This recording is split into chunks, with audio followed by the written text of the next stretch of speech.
I'm just gonna start by clipping the sides.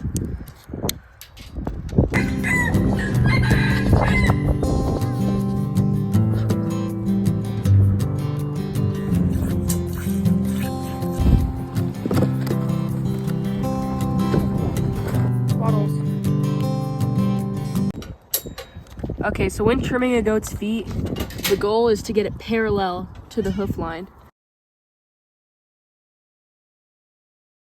So you can run the hair down here and see that it's a straight line.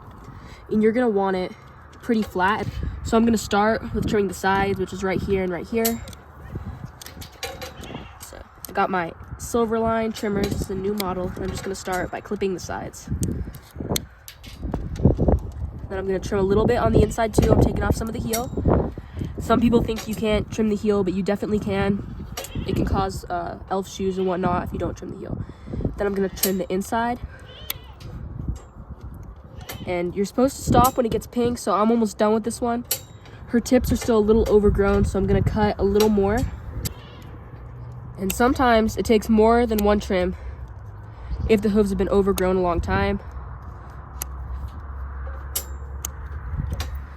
As you can tell, this is much flatter now. I am gonna trim a little more. I just don't really want to nick her and make her bleed.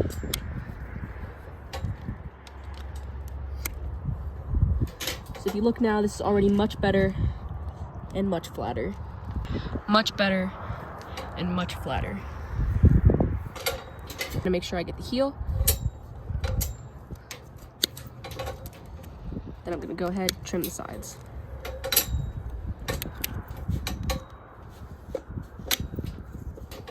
I can also do it from this angle here to get a little better grip. Make sure I'm definitely getting the inside. A lot of people overlook those and don't trim those. But yeah, these ones, her hooves are pretty good, way better than they were. Now I'm gonna trim a back hoof. These are pretty bad. They're very overgrown, very lengthy. She obviously hasn't had a trim in a few months. So you're not always gonna get them as pretty as the front feet just because they're a lot skinnier and pointier. But I'm just gonna start with the hoof wall. And she's gonna fight me a little.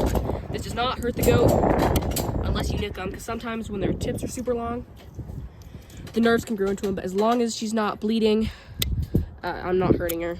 And sometimes you can nick them and they can bleed a little, but they'll be fine. My goal is to try to not nick them, but it definitely happens sometimes. Like it's already getting pink up here and they're not where they need to be yet.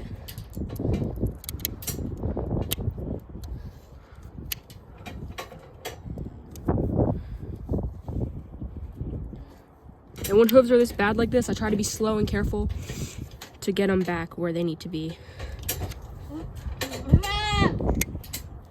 It's a lot easier to accidentally nick them when their hooves are so curvy like this.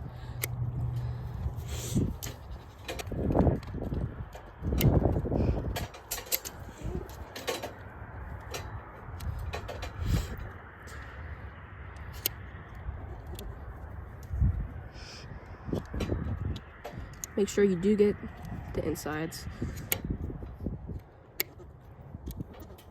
See, they're much flatter now.